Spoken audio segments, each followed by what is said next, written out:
Le sureau est en fleurs. Nous sommes en mai 2021.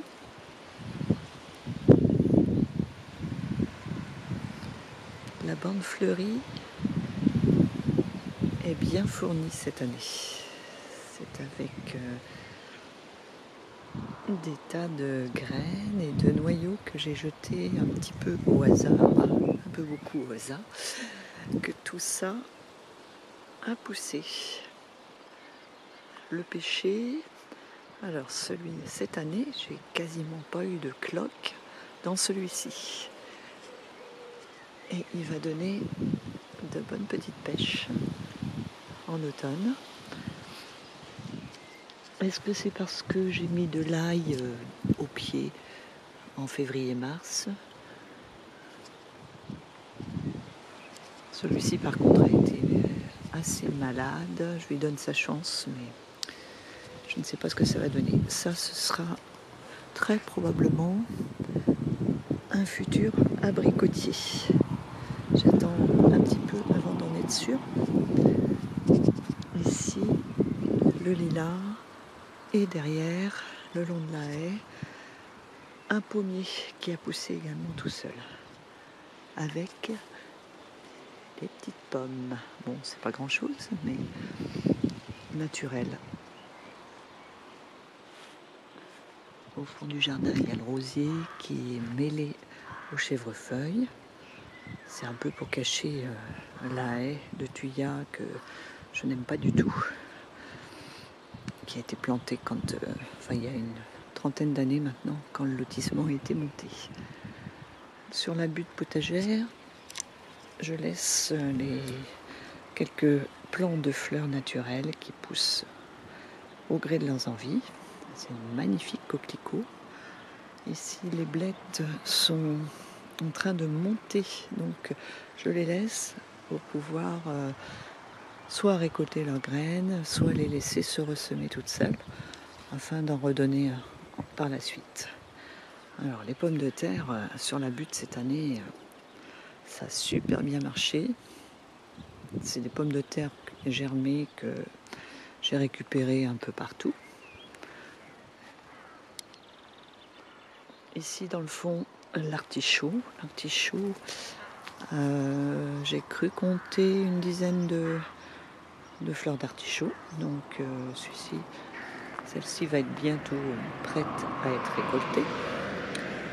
Le seul petit truc à faire avec l'artichaut, c'est de vérifier qu'il n'y a pas de fourmis et de pucerons.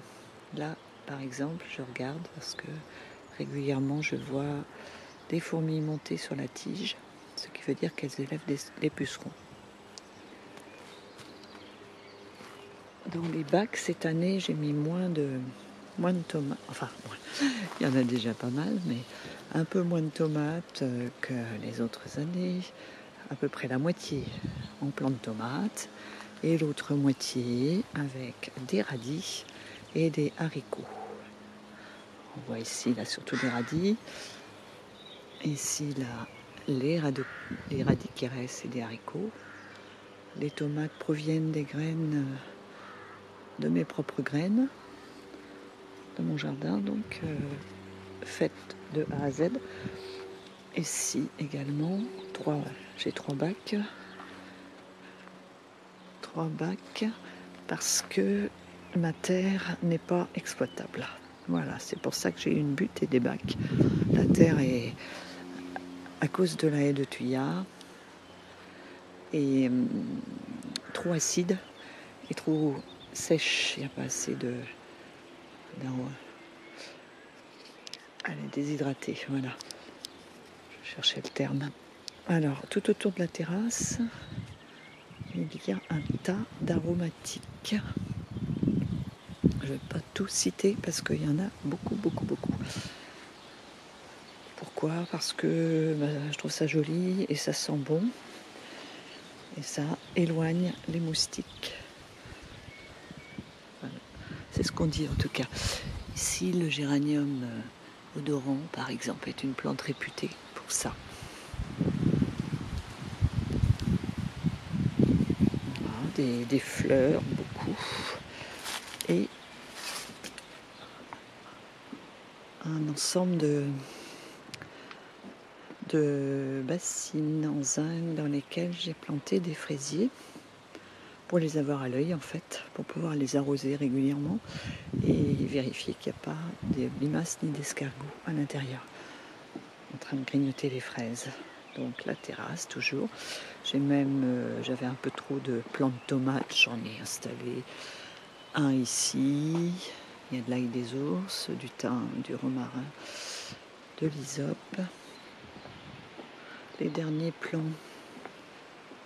à mettre en terre bientôt, mais bon, il fait encore pas très chaud. Des courgettes, des poivrons qu'on m'a donnés. Ici, il y a un alkécange qui est en train de pousser, ou amour en cage, des fraisiers des bois en couvre-sol, de la mélisse, du serpolet, plus loin de la marjolaine, l'origan, bien sûr quelques fleurs, ici et là, un plant de tomate, de la lavande en devenir, de la sauge, le sureau donc, le romarin, et pour terminer, un petit ensemble champêtre. Donc un peu d'oseille aussi, encore des géraniums, persil.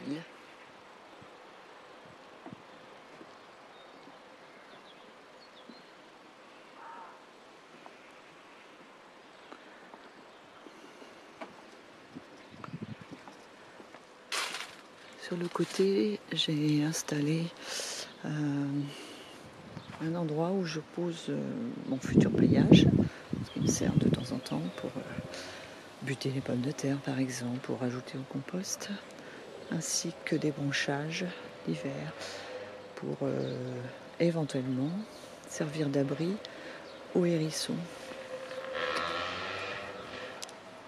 Ici sur le côté, une petite bande fruitière avec des framboisiers.